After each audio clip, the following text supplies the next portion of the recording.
What's up, everybody? Ron Placone here. Screenings for my film are happening. My movie Left at Wall is finished, and it's coming out this year. We're getting it out there. February 22nd, you can see it in Tucson, Arizona, having a screening in Tucson. February 29th, Omaha, Nebraska. March 20th, Washington, D.C., and that's a free screening, by the way. March 22nd, there's going to be a show and screening. In other words, I'm going to be there. That's in Pittsburgh, Pennsylvania. March 22nd, Pittsburgh, Pennsylvania, comedy show and a screening. April 14th, Los Angeles, California, show and a screening. We'll be announcing the full lineup on that soon, but there's going to be a show and a screening of the film at Flappers Comedy Club in Burbank. Get your tickets now, ronplacone.com for tickets and more information on all those events.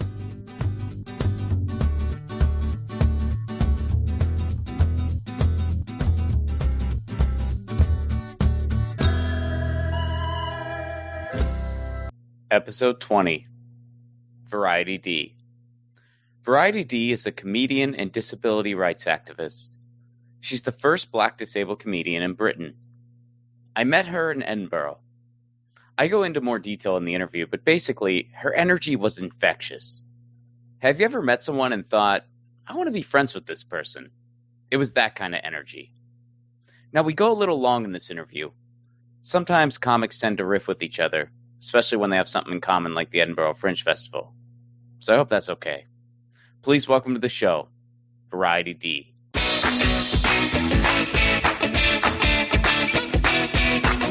Variety D, good to see you again, and thank you so much for doing this show. Hiya. So, let's get right into it. Tell me about you. You are the first disabled comedian in the UK. Correct. I am the first Black female disabled comic in Britain. The first Black disabled comic that I know of is Sir Charlie Williams, rest his soul. But he was diagnosed with Parkinson's and other elements after his succession. So basically when he got knighted and had his own shows, all the TV credits, you name it, radio and everything. With me, I was known as a baby girl of comedy. And then I told the public on BBC Radio London, out on the airwaves, about my disability after I had my brain operation. And that was in 2020. So what is your disability? So I have complex partial epilepsy. So everyone knows what epilepsy. They know either shaking Stevens, which is when you drop on the floor and you're shaking and I call it jigabooing, yeah, but I know you shouldn't call it that. And then froth come out your mouth. Or the one where you're allergic to Kodak and Polaroid pictures. No, I am not, because otherwise I would not be a comedian. Imagine you going on stage and all of a sudden, here you come, Variety D, hey! And then spotlight comes on, and then no. Mm-hmm. So I'm not photosensitive. I don't have the shaking Stevens, or as they call it, ground mal seizures. Mine's complex partial, where it could trigger sleep deprivation if I don't have enough sleep. Alcohol, I don't drink alcohol. So as you saw me in Edinburgh Fringe, I just had some ginger beer. And it's not even beer, it's just literally sweet ginger soda stuff. Yeah, we have ginger beer in the US. Oh, you do? Oh, thank God. There we go. Yeah. Now we make sense. So, so things like Coca-Cola and Pepsi, like I can drink that. What else? So alcohol can trigger it. Very, very loud noises, which are unexpected, can trigger a seizure, a complex partial seizure. Okay. So for instance, like the Edinburgh tattoo. So the soldiers, when they're marching's fine. It's when they shoot the cannons and they don't tell you when. See this? I'm not being fired. I mean, have you had any close calls or? Yes, just. Sergeant Major didn't want to go tell me. I mean, obviously they yell anyway. So like, and one, we won what? Bang! I'm like, what the? Hey, like, what's going on? Like that's what when I was a little girl. When those Concords, you remember Concords? We used to fly in the air. Those sonic booms. Sure. I remember because I'm a '90s baby. Shout out to all the '90s babies who are watching. You 20th century last living people. We used to hear the Concords in the playground, and I used to play hopscotch or skibbity skip, and then you'll to say to your friends, hey, what did you have for breakfast today? Well, I had and it was and it was nice. What did your mum make? because all you hear is Concords just flying over. Uh-huh. And that could easily trigger me because I'd be like, well, I had, and also because I'm hearing that noise, it's like unexpected. And It's this what tripped it happened up. to you. You haven't been dealing with this your whole life. This happened to you in 2020. No, the operation was in 2020. So the frontal Oh, lobe, okay. so that's why I had to literally break it down to you guys because being on the baby girl of comedy, starting comedy at age 16, which is half my life, I'm 32 Wow. now. I couldn't tell the promoters back then about my condition because if I did tell them, particularly I have to say the urban circuit, which is the Black British circuit, they wouldn't book me. They wouldn't let me in because it's still Why? a taboo. It's still taboo being disabled. They'll say, "Oh no, we'll call you. Don't call us." Or, "Oh, you've been cursed. I think your grandparents were naughty, or your mum or your dad, or something like that." So there things like that, all this old wise tale, which is not so wise. Um, so it took me a long time to go and tell a comic, let alone a promoter, about my condition. And the first comedian who found out was the late great Felix Dexter, who died. Oh God, many years ago now. His memorial's coming up, and he's one of the greatest comedy actors in this country. And he found out because I was taking medication at the time called gabapentin in the green room, and he was saying, "Oh, what's that?" I said, "It's paracetamol." He's like, "No, no, no, that's all like paracetamol to me." I was like, "Okay, you rat me out, right? This is gabapentin. Don't tell anybody else my condition. I have epilepsy. I've got to take this before and after a gig because of also being hyper. So having that hyper buzz can make you also have a fit too." Mm. So he kept his word to his grave. So I was like, amen, bless him. But I had to say years later after the operation out loud to everyone, I say, yeah, I have complex partial epilepsy, and many other things underlined to it. And yeah, I'm not gonna let it stop me. So as soon as Yeah. that happened, doors opened. Yeah. Yeah. I mean, it seems like even at the Fringe, they have, entire shows for disabled Yeah. comedians. So is that kind of a recent phenomena? Like when did that kind of Yeah, you evolve? could say that because we've had disabled comedians for years, but not black ones or Asian or anything like that. Oh, sorry, you guys would call Indian. Yeah. So people of color haven't been represented in this disabled realm in the industry. That includes acting, sports. Only recently, sports. One of my favorite kings, Ade Adeptane, who's a Paralympian champion, and he's now doing presenting on TV channels and all sorts. Yeah, it's we still got a long way to go. Like it's shifting, but it's not growing as much as we want it to be. And being a female as well. So, like I said, if you read on Google, Variety, the first Black British female disabled comic. So Hmm. so having two legs instead of three is also a problem. My two legs can stand up and make you guys laugh. What more do you want? You know? Yeah. So you started at 16, Yeah. which is incredibly young. And yeah, Yeah. that's amazing. Are you from London? Yep. So I'm glad you asked me that in your American way. Yes. For you Americans, I'm from the South. Okay. The Okay. South of the capital. If you know about Brixton, do your homework. Yes. From the rough side of London. I'm not from no Buckingham Palace. All right. No, me and the royal family don't share butter or margarine. No. So yeah, me and my family, we are blessed in a sense where we have seen certain things and still live to tell the tale. So, like, for instance, the Brixton riots of four generations, if I'm right. No, three, four. Yeah, about 3 or 4 generations. So I've been in one of them, not on purpose, because I know some people go to these riots on purpose for just shopping for free if they can You get some you just goodies. you had a gig you had to get to. Exactly, Yeah. And the thing is, that's right. The Oh, 2011 riot really? that happened, yeah, because I live in Croydon now. So if everyone knows about Croydon, which is also part of the South, but it's the suburban South, um, the, I had to come from a gig. And I remember running home to my mum's house. I didn't have my own house at the time. I was with my mum. And my mum kept ringing me. And I said, I'm not picking up this phone. I don't want to jack in this. So you mad? People are jacking rice bags and Nikes and Adidas that don't even fit them. Like, why am I going to pick up my phone, mum? I'm running home. And as soon as I got home, mum crying, going, oh my God, I was trying to ring you. Yeah, nice. Put on the news and it looks like GTA, just South London style. Mm-hmm. It's just weird. Like, because my mum, the reason why she was so emotional, because she was in the 80s riots and the early 90s back in Brixton. So she's getting flashbacks when she was around my age, because I was how old? I was about 19 when that riot happened in Croydon, from North London to the south. I was 19 years old, and my mum was around that age as well. She was like 19, 20 something, because she had me when she was in her teens. So I remember I saw her in the news in the 90s. I was like, oh my God, it's my mum. So then my mum's looking at the news, going, oh my God, my daughter's over there. Like, yeah. So we both lived to tell a tale. And if you look at the old news articles, my grandparents, they're in there too. Not stealing rice. Just protesting peacefully, and then the bobbies come. Bobbies, we mean police.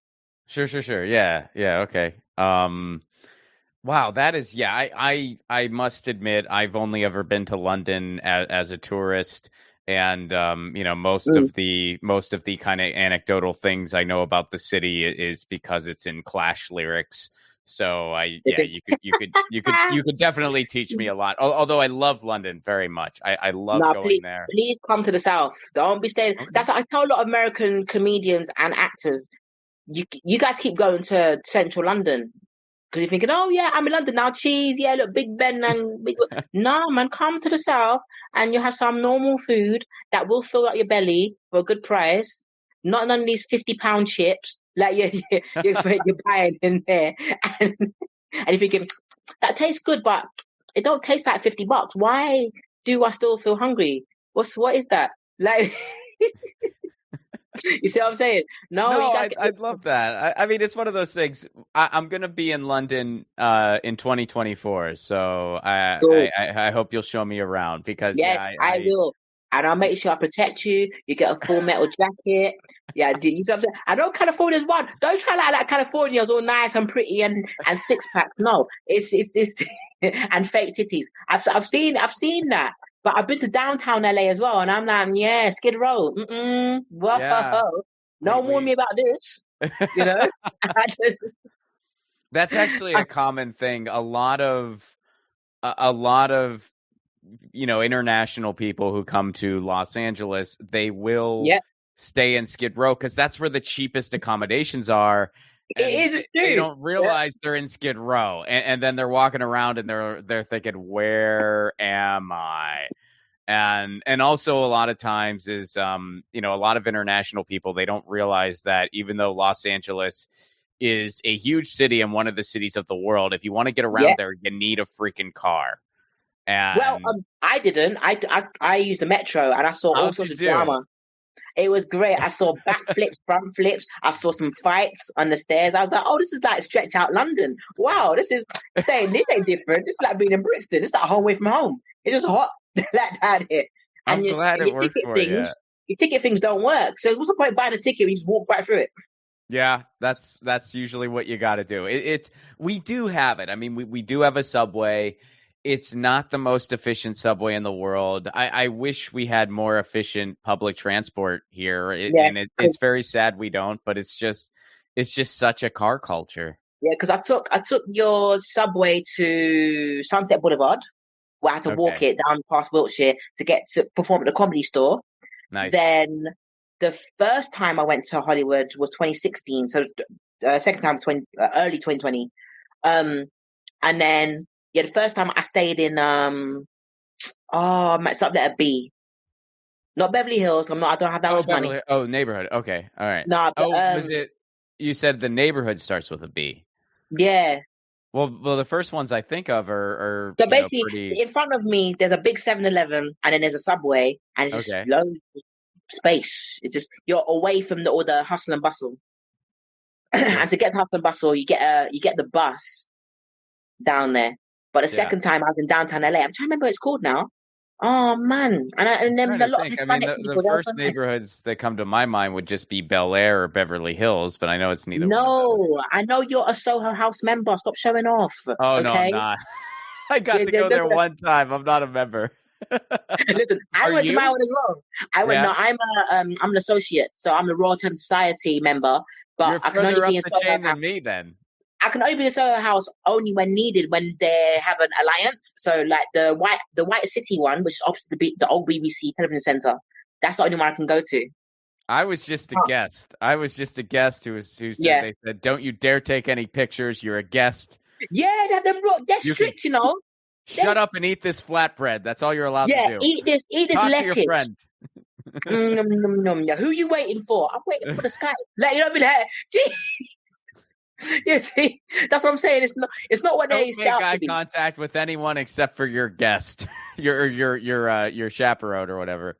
I'm like, can't I look up Robert De Niro? Hey, Bobby, you know what I mean? Can't I do that? Like, why can't I do that? Jeez, man. It was actually, it was more chill than that, to be honest, or at least the one in LA was. I'm embellishing slightly, but yeah, it wasn't. I don't know. The flatbread wasn't worth the price of it, but my friend was treating, so I had no olive oil, no butter, no num num num num. Ooh, my lips are smooth. Soho House, yes, yum. Any more? No. What? How much? Tax? None. Wait. You live in one of the few cities more expensive than where I live. Yeah, it's true. Yeah, our tax man is a very fat man. We don't like him. So, well, let's talk a little bit about comedy starting off in London. So, I as we spoke about when we met in person, this past Edinburgh was my first one. Wow. I had an amazing time. I loved it very much.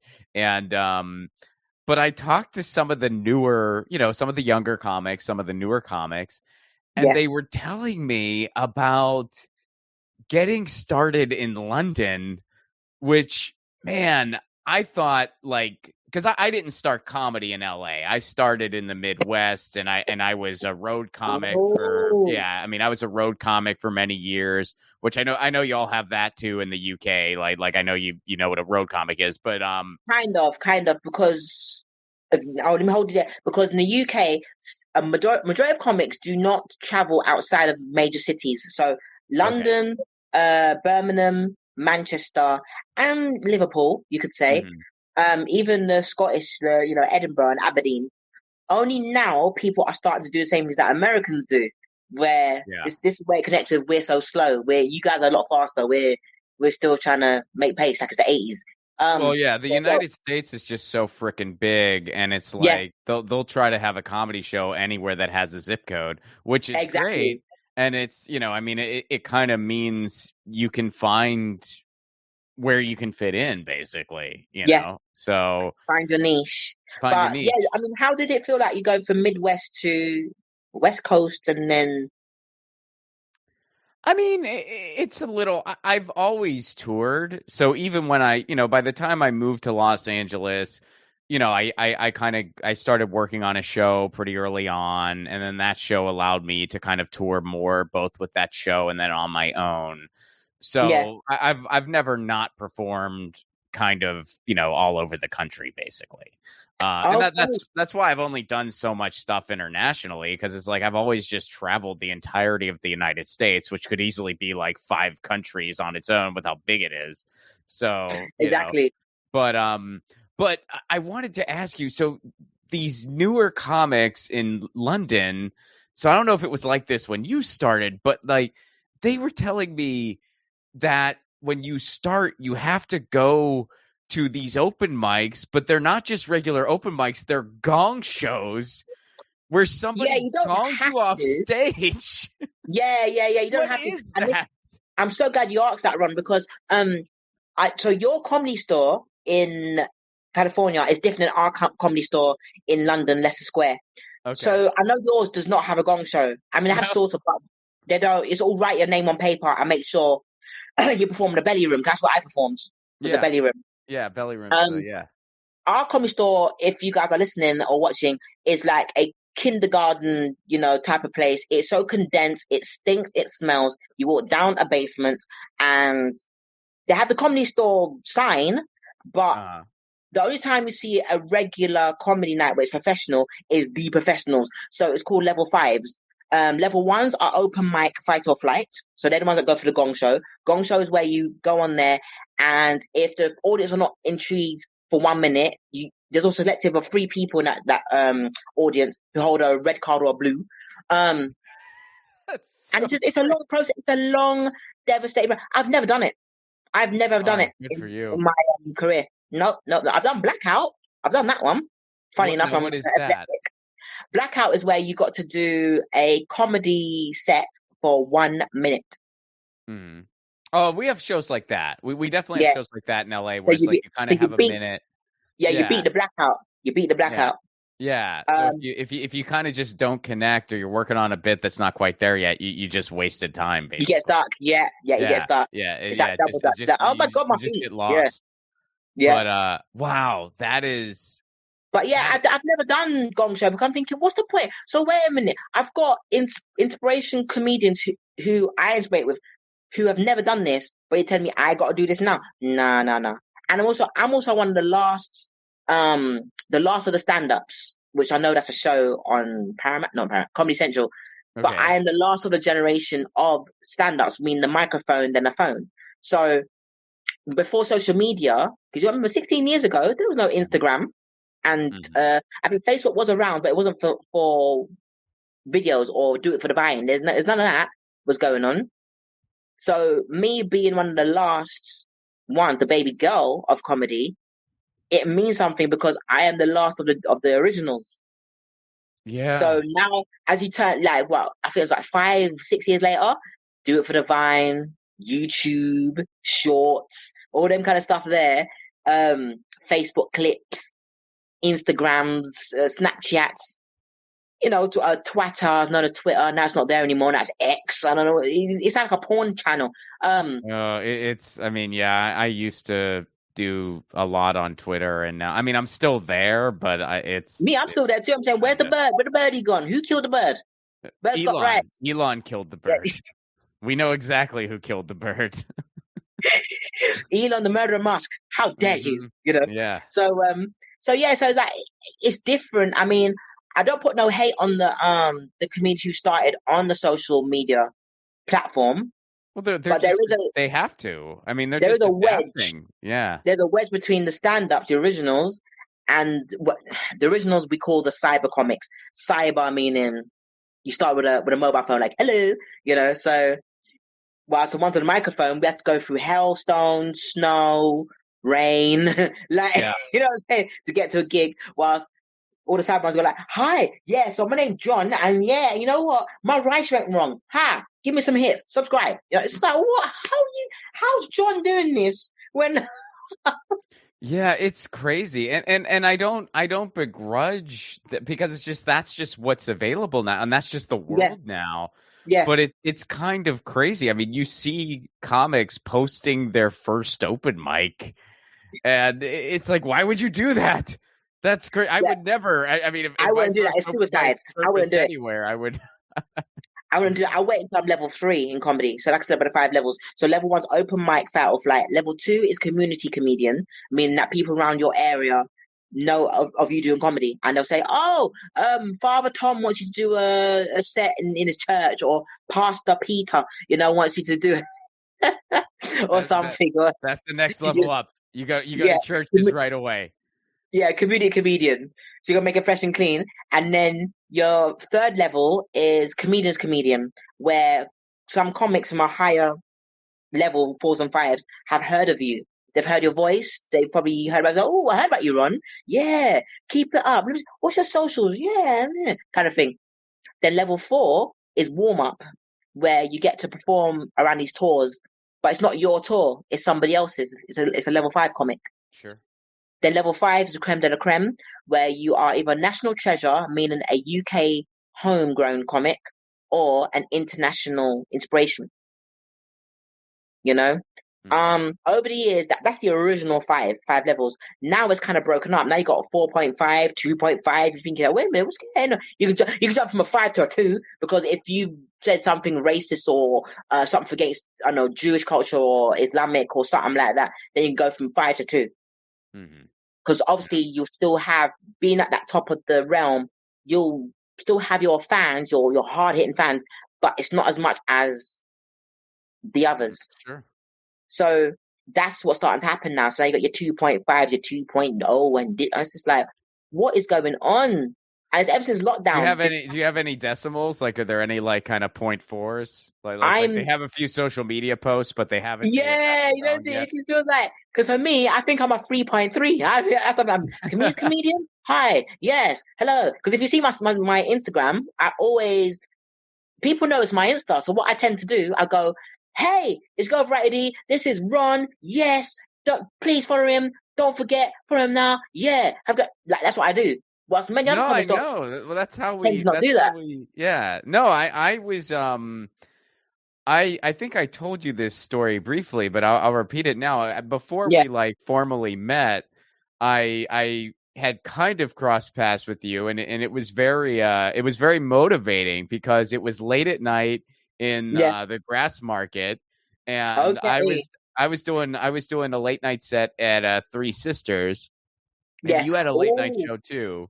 yeah, And I was just getting something to eat. So I'm just like sitting on a bench, just eating some pizza.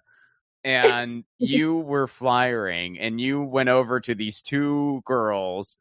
yeah, Um, and you just started pitching them, and it was late. Like it was like 11:30, and you yeah. were crushing it. I mean, you were crushing it, and you said, "I'm the See, first Black disabled comedian. Let me show you some of the." You were showing them your socials, and yeah. I think they were totally not going to be going to a show at that moment. Like they weren't looking for a show, but I guarantee both of them followed you, and I'm just sitting there Yeah, they did. eating up, which I should have gone for a healthier option because it's late and I'm not getting younger. But I went for a pizza anyway because I'm an idiot, and I'm sitting there eating my pizza, and I'm like, man, here is this girl just hustling and crushing it, and I'm just stuffing my face full of pizza, thousands of Listen, miles I away. gotta make I that should be paper. doing what she's doing. I gotta be. I I mean, gotta make. yeah. I gotta get paid. Even though at certain shows, I do get paid for them. I'm grateful, but I need more money because when We flying all from, do. I took the plane, okay, from London to Scotland, so Edinburgh, so one capital to another.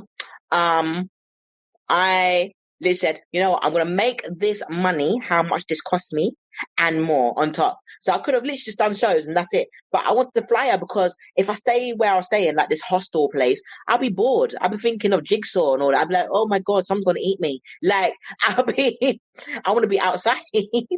But that's the best way to be there because there is always, I mean, Yeah, that festival, and I know you have way more experience with it than I do, but yeah. It's my it's fifth time since I oh was 16 nice, years old being in that. nice. But I think this year has been the best year because now I don't feel like I'm in some sort of when you feel like you're not meant to be there. I feel stuff like and it's a sort of syndrome where you don't feel like Oh, imposter syndrome. I had those moments. Yeah, I mean, Yeah, I imposter think we syndrome. all have those moments at some Yeah, point, right? Because I even had those moments in August. Like I had moments where I thought I'm a fraud. I should quit comedy. I'm a terrible human. But then I also no, had those you are not. moments. But then I See? had those moments where you feel like you're on top of the world. And then Yeah. most moments were sort of in between those two feelings, but way closer to the good than the bad. And Mm, at least that was my experience. And overall, I had one of the coolest times in comedy I've ever had in my life. I mean, just I loved yeah, you it. see? And I really do miss it. Like I wasn't just like being facetious on WhatsApp. Like I really do miss Yeah. it. I wish we were back there right now.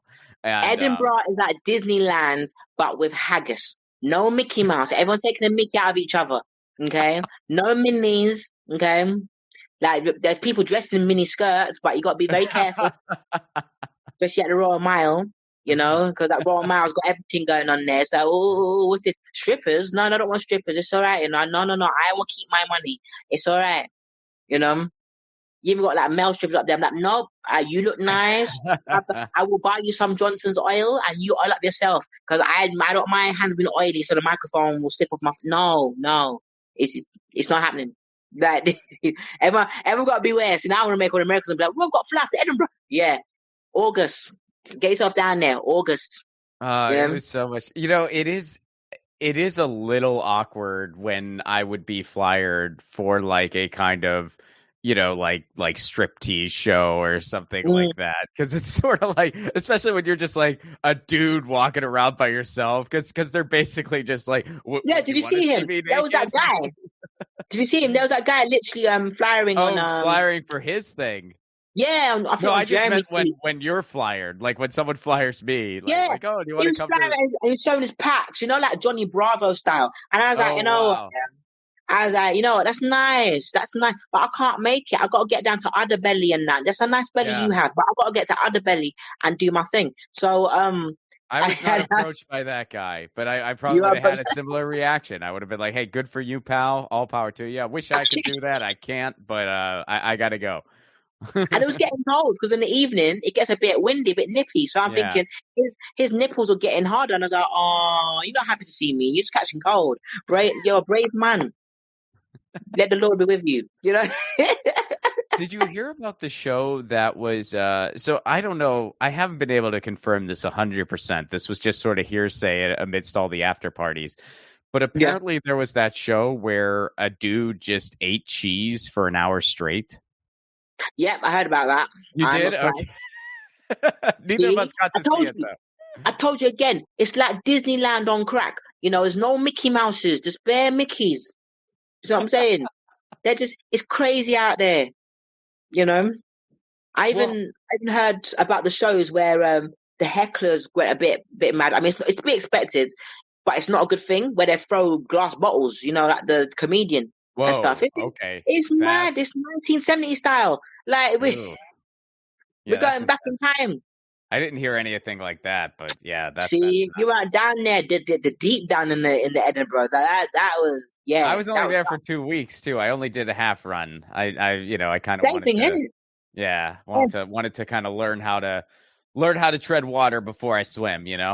But Did you learn how to walk as well up those hilly bits, those cobbles and stuff? Was your feet hurting? oh, I loved it. I loved every moment of that. I mean, and like seriously, like it is such a beautiful scenic city that even when you Yeah, have a set that you're not thrilled about or something like yeah. that, which of course happens, I had a hard time staying discouraged about it because it's like you're walking Mhm. through this beautiful city and there's a million things going on and it is so full of life. It's so much, even outside and inside. But the thing is, by the time I get back to where I'm staying, I'm going, oh, is that my feet? Was my feet screaming for help? Oh yeah, Ah, you feel I'm it. like that because it's Yeah. hilly. It's that. There's no buses that take you Yep. down certain places. You have to walk.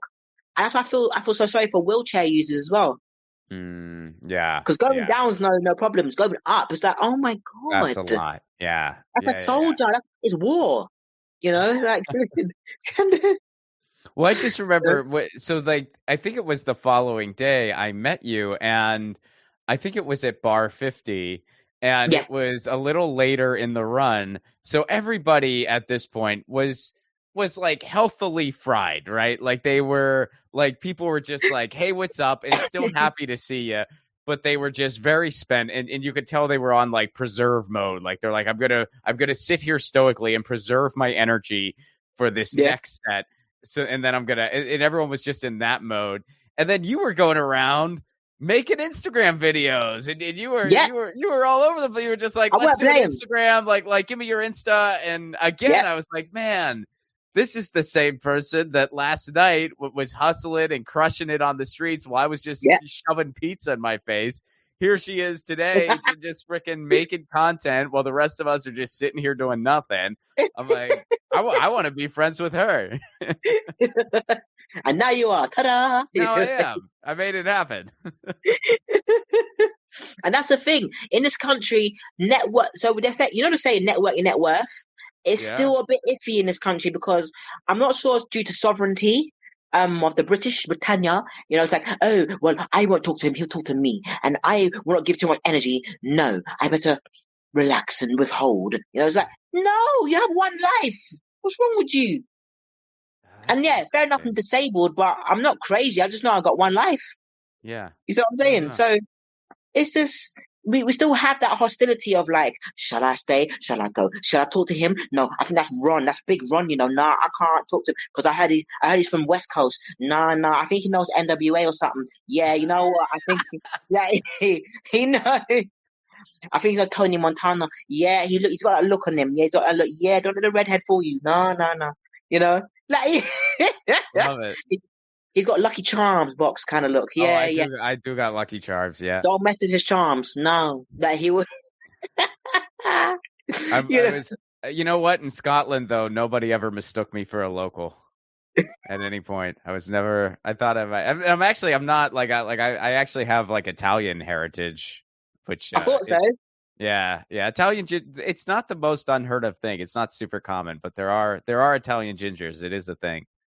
Yeah, I mean we've got a few here in South London. I'm saying you better when you come to London, come to the South or probably even East. But Central is just boring. Like for us, for being born there, you know, I'm born in Westminster. But it's like, no, we guys come down to the other areas where you do see the Italian like road or the Portuguese road or the Jamaican road. You know, 'cause I know in America, I think it's the East Coast have Jamaica Avenue, if I'm correct. Yes. So that's New York City, like Flatbush, all them sides, because my mum used to live there before she had me. But yeah, we have those antidotes here too, but just condensed because it's smaller. Mm-hmm. So we do have Jewish Lane, which is North London. Mm-hmm. So if you want to have some nice cakes, go up to North London. I love the cuisine in London. I know there's that, you know, there's the stereotype of like, oh, the food over there, but I thought the food was excellent. No, it's good. We do have fish and chips. Yes, we don't have no haggis here. We have no haggis. Haggis I could do without. Haggis, it's not for me. Yeah, don't do it. We have black pudding. That's different. It's similar yet different. So if you wanna, I don't know if I've had that. If you wanna triple dare yourself, then yeah, go ahead, have black pudding and rice. Okay, all right, fair enough. Yeah, I've not had that.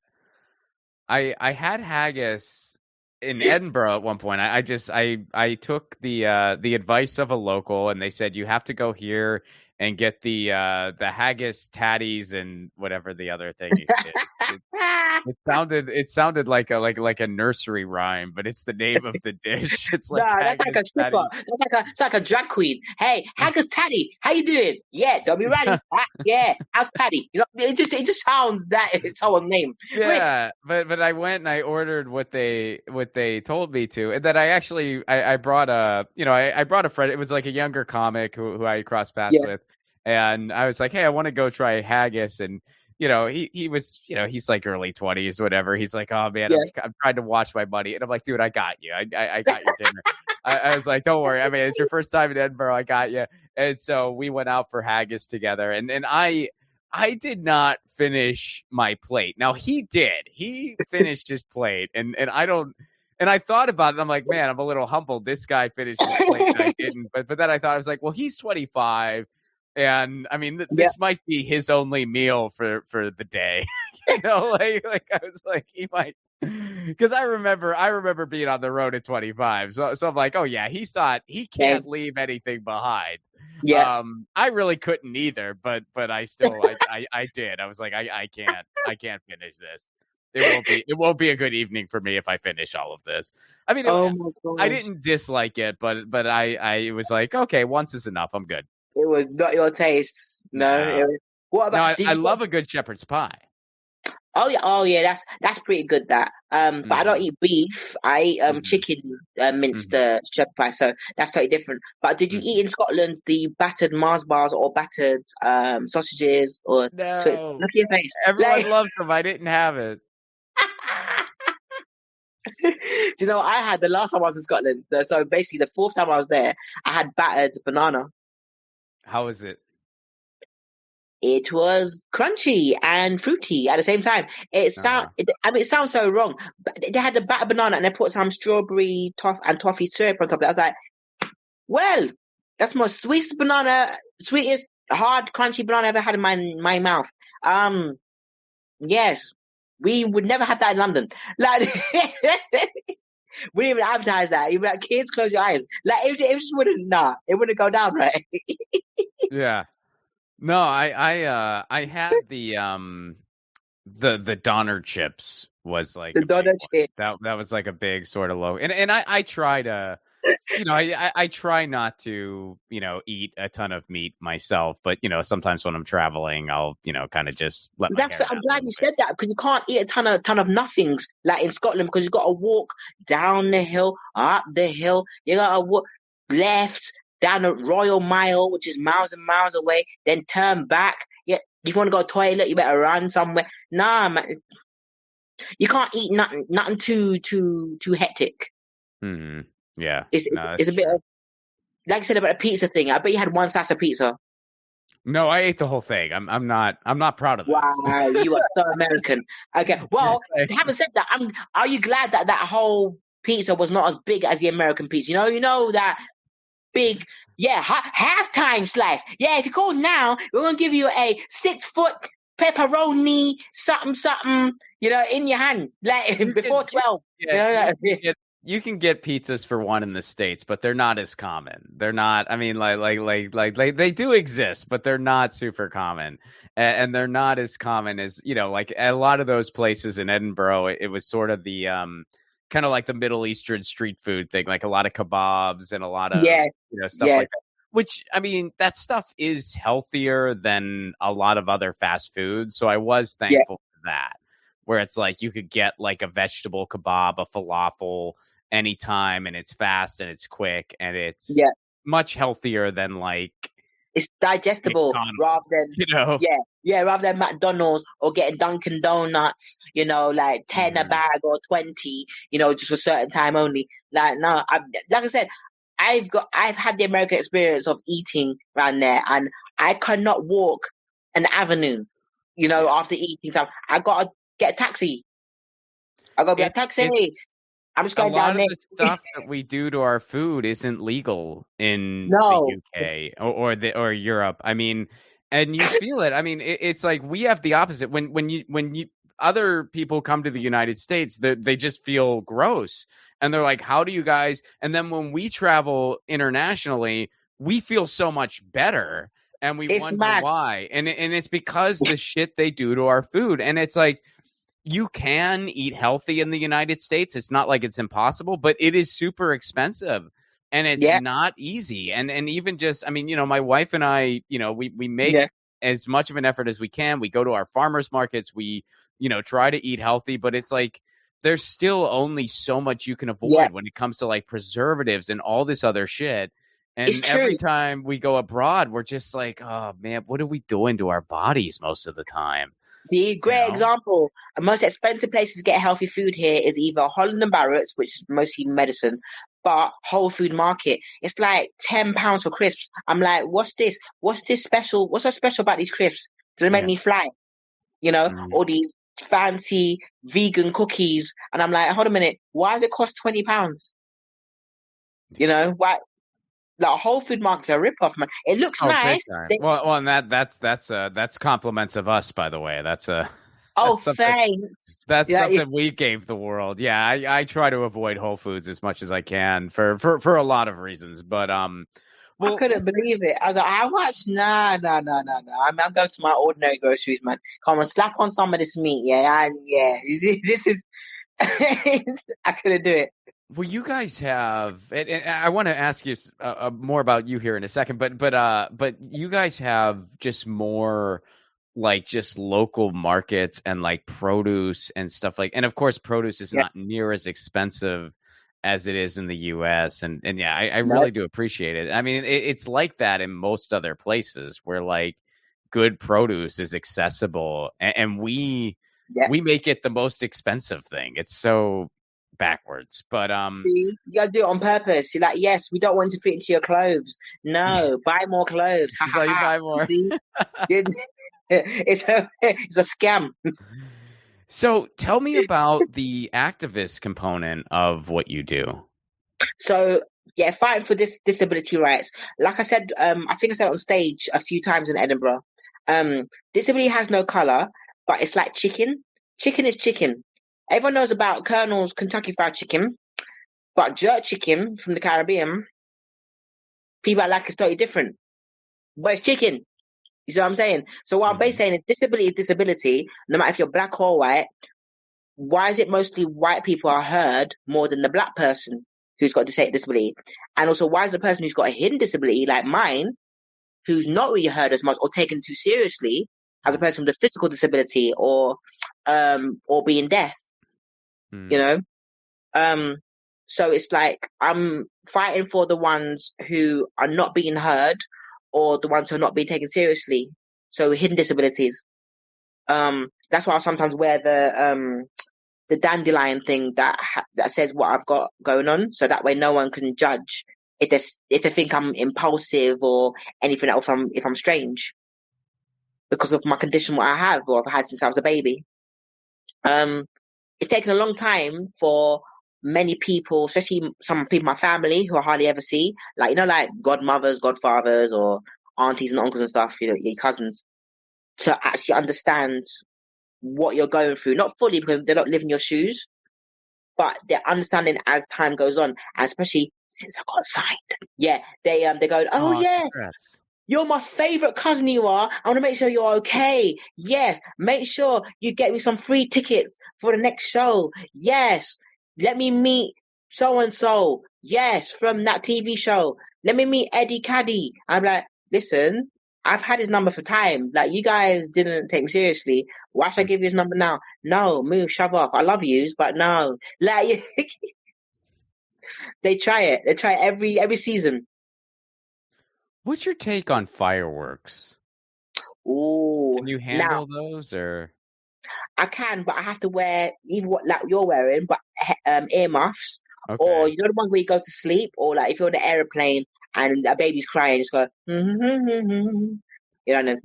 So in the United States, it's funny. Last night I went to see a concert. As the recording of this, last night I went to see a concert of somebody who has also been a guest on this show, a British singer-songwriter called Beans on Toast. I don't know if you've heard of Beans on Toast. I've heard them, yes. Yeah, he's great. I love his stuff, but he was doing some banter in between songs, and he kind of said it seems like every night is fireworks night in the United States, which is like a brilliant observation and also very true. So it's like, yeah, every night is fireworks night, and I just think it triggers PTSD in a lot of different types of people. It scares pets, and it is actually very. It causes pollution. And I don't understand why we don't. Those light drone shows that they have is just as cool looking, and it doesn't cause any of that stuff. It's a renewable thing. They can reuse stuff. It's like it doesn't cause any crazy noise. It looks just as cool. Doesn't cause pollution. Doesn't cause any litter after you just land the things and then it's done. And I'm like, why don't we just do that? Like, do you really need the explosion? Do you need the freaking explosion? Yeah, some people want it. They want that explosion because they feel like they're playing either COD or something like that. Some Call of Duty. No, it's not a drug, people. So, yeah, Call of Duty. And some people, I don't want to label them, but my youngest brother has ADHD as well as autism. And he loves the bang, bang, ba, ba, ba, ba, ba. He loves that. He's like, yeah, more. Where's the next one? Like, he likes that. I mean, what you could probably do is with the laser things you're talking about, you probably add some sound effects or something, to a speaker. But have a sound effect instead. It costs more money, and some people they love I'm not saying they're solvent abusers, but they love the smell of smoky smokes. They love that smell. Like, ooh, yum, yes, another one again. They're crazy people, man. That's what I'm saying about the whole cannon thing, the cannonball. We have it here in London too, the Grenadier Guards, but at least they'll tell you from a distance in Hyde Park. Rather in Edinburgh, they have it in a tattoo, and then you'll be like, hold on, what time they say it's coming up? What now? I'm not, you know what I'm saying? Bang! I'm like, what the you see what I'm saying? So in London, they'll tell you, but like, Big Ben will tell you what time it is. Because in Scotland, if you remember, when you walk down Royal Mile and stuff, there's like 20 churches and 55 church bells, and you're looking for Quasimodo, and looking for all those other bell people. You're thinking, what's going on? Why are you ding donging, ding ding ding all around the place? I got a headache. It's gone past. Yeah, It's the gone past bells. 12. Yeah. Like And these, the because remember, bagpipers. All the yeah. bagpipers. Oh my god. So imagine you got the big bells, yeah, and the bagpipes. Nah, nah, nah, nah, nah, nah. This is too much now. And then you got the drums. I do enjoy Nah. the bagpipes, though, I must admit. I don't know. I just enjoy it. I don't know. I think it's a beautiful instrument. You know, yeah. I'm just like, you know what? Where's Stevie Wonder? Can you play like a, you know, like I just, yeah. Because I can't. If you're there for too long, because like you say, you've been there for 2 weeks, same as me. Yeah. Um, yeah, I was there for 15 days. Walking up and down, hearing that, things like, you know, yeah. Hey, mate, look, you put your pipes down, man. Put your pipes down. Allow it. That just is. I I heard think you it was, yesterday. yeah. I think for me, by week 3 is when I would get tired of it. I wasn't there long enough. Because I like bagpipes. So, yeah, I wasn't there long enough to get tired of it. Listen, But I think by week 3. I was gonna say something naughty, yeah, but I said, I said to the three comedians, I said, you have bagpipes in your pants, okay? Whistle them. Make less Well, noise. that's true. That's true. So where can people go to learn more about you? So again, Google me, type in Variety D comedian, not D-double-E. I'm not a rapper. Um, think of breast size D. Think of that, or think of D for Delta Airlines. Think of think of Detroit. Okay, just for Detroit, the Motor Americans. City.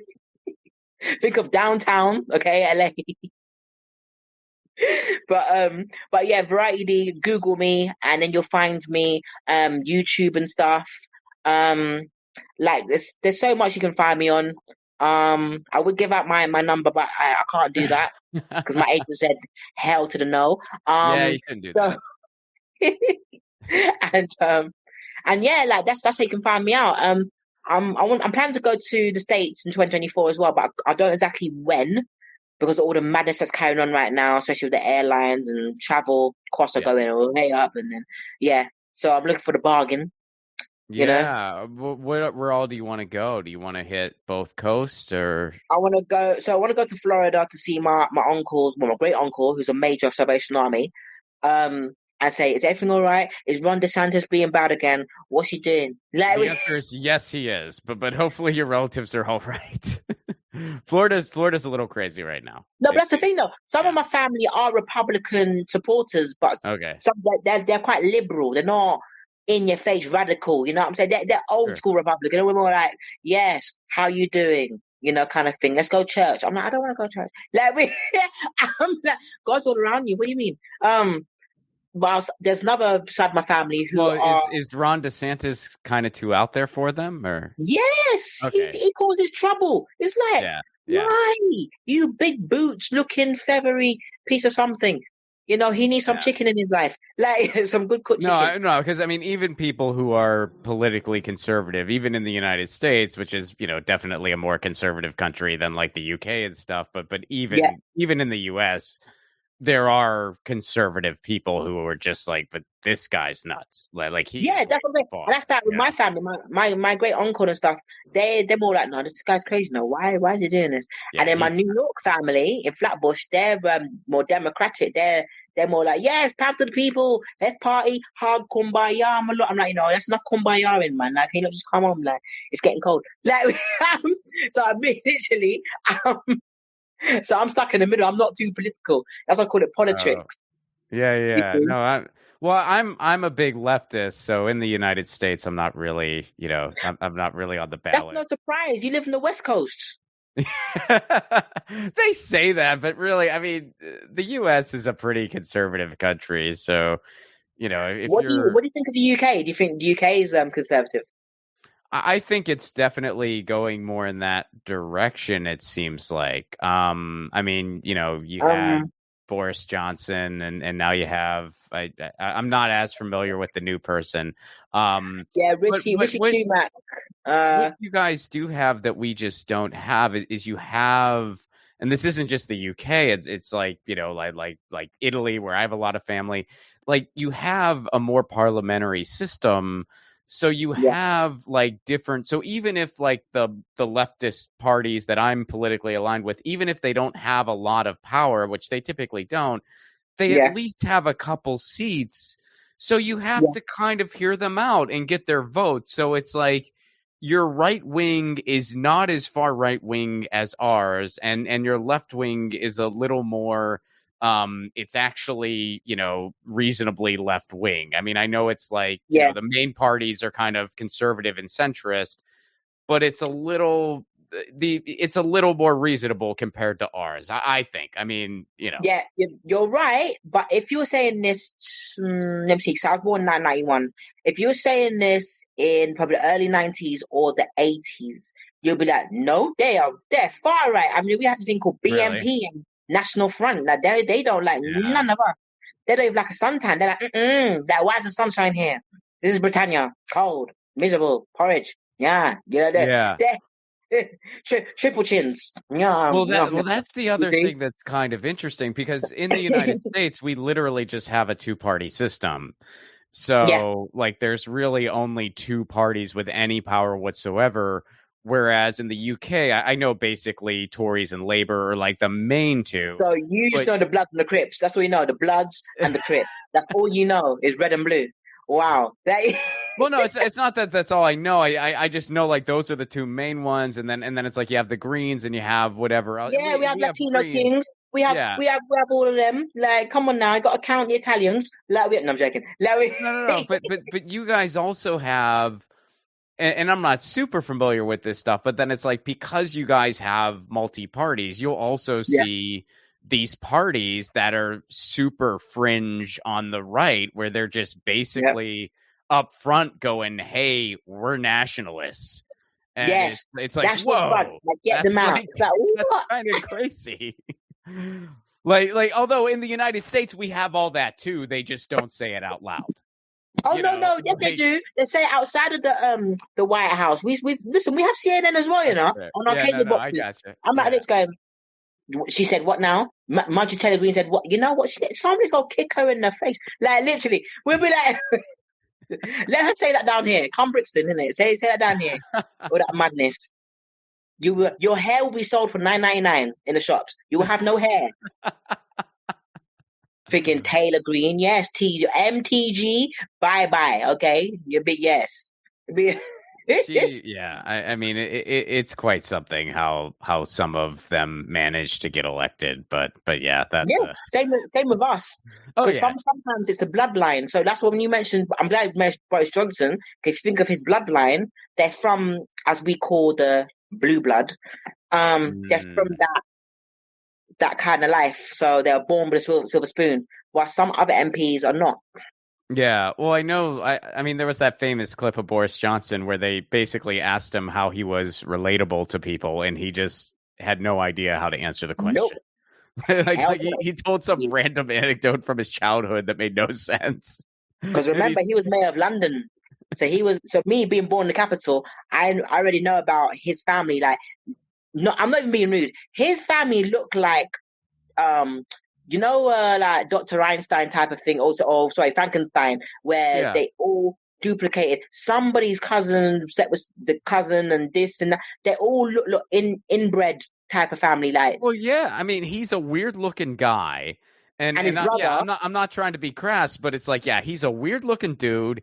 And like a lot of those families and stuff, like there was a lot of inbreeding going on. Thank you. They wanted to keep it pure, right? Keep it pure. Yeah, exactly. That's what my family's talking about. Doing air quotes. Yeah, it's true. That's what I'm saying. It's mad, because that's why even in the industry, we don't have much industry families here. If you think of industry family, think of the Attenboroughs. Who else you can think of in the UK? Because United States, you guys beat us to it. No matter black or white. Because you guys got the Wayans, the Winans, you got the Jacksons, you got like so many different ones. Even the Trumps, unfortunately, like you got to count them. But it's like you got all these other families. Oh, we have a lot of. We have the Clintons. We have a lot. The Bushes. We have a lot of dynasties. Yeah, the dynasties. I mean, if you think of the Oscars every year, you've got the Fondas. You've got the what's that one's name? Him and his brother were both fantastic actors, but they all have children and nieces and nephews. I can see their faces. He's a big beard, long hair, and the brother is like kind of stocky and yeah, it's you got so many. Like every time the Oscars come on, they're always there. Yeah. It's like they have their own table, their own like Knights of the Realms. You know who's coming. Oh yeah. But we don't have that here in this country. Like, because I'm also planning before I go to do a Pacific documentary called All in the Genes, spelled Genes. So I'm one of them. People call it there's a name for it when you're a relative of a celebrity. Something like N. Nepotism? Thank you. I'm not a nepotist. I'm just me. I didn't choose to be, have DNA of this person, that person. Mm-hmm. So, for instance, my uncle, called Paul Murphy, he was in Bugs and Malone, 1976. With Scott Baio and Jodie Foster. Mm-hmm. Now, even though every couple of years they celebrate, the anniversary of it, God rest the director's soul because he passed away a few years ago. And I'm so lucky to be invited to, the British Academy HQ, which you guys know as the BAFTA. Okay. So like things like that, and I'll notice looking around the room or the auditorium, there's not much black families in Britain being represented or spotlighted. It's like, wait a minute, I'm related to you, they're related to them. What the, huh? And no one's documented this. All right, fine, my turn. So what I always do, I tend to see a gap and I want to fill it up. So even a disabled person, being a pioneer, being the first British disabled comic who's a female, I want to also dissect other things in the industry. Yeah. So that way it's been done. So if I don't do it, who else is going to do it? That's what I always ask people. That's awesome. Well, I very much look forward to that documentary, and I look forward to crossing paths with you again in person come to London, come to the South. I will be there. And you come back to LA. Let me know next time you're back in LA. You got my number. WhatsApp me. Come down to the South. Bring your wife. Come down to the South. Okay? Deal. We have good food. I believe it. Well, and great comics. Yes, absolutely. Well, thank you so much for doing this, Variety D. Thank you for having me. That was Variety D. Make sure you Google her, check out all of her projects. Music for the 1000 podcast is provided by Andrew Saxena. Be sure to check out his podcast, the Baywatching Podcast, wherever you get your podcasts. I said podcast way too many times in that sentence. Give us a 5-star review, would you? It really helps out this show. Please, whatever podcast platform you get this from, leave us a 5-star review. If you want to support this show on the sustainability end, you can do so over at patreon.com/romplacone for a Give What You Can level. You get all kinds of perks, full stand-up sets not available anywhere else, the bonus podcast between Andrew and myself, films before they're released. I'll make you a theme song, and that's all for a Give What You Can level. Even if you are not able to give an amount right now, you can follow the Patreon for free. So please do that if you're able. Again, that helps get us closer to that 250 mark. So even if you don't have anything to spare, if you do, that's fantastic. But if you don't, go ahead and join anyway. I mean, you can join and follow it, and that's totally free. So again, patreon.com/romplacone. All right, we just climbed past 20. That's 20. This is, it's going to be interesting when we're past ages. You know what I mean? Because now I'm thinking, well, what was I doing at age 20? Eventually in this project, we're going to be past age. See you next week.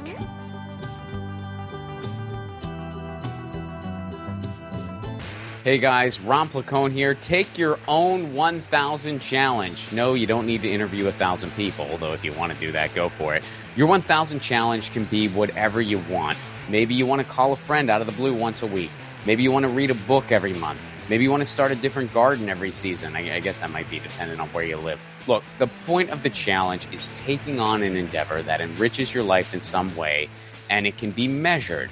And then, of course, you do it regularly. That's what 1,000 is doing for me, and hopefully for you too.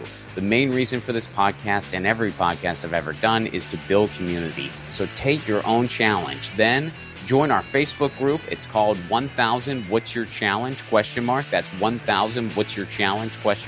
And post about what your 1,000 challenge is and the progress you're making. All I ask is that people be encouraging of each other's challenges. This is personal and vulnerable, so be cool. There's enough negativity on social media. We don't need to add to it. For those of you who aren't on Facebook, hopefully in the future we'll be expanding to places like Discord, Reddit, but for now, we're starting on Facebook. And again, that Facebook group is called 1000 What's Your Challenge? See you there.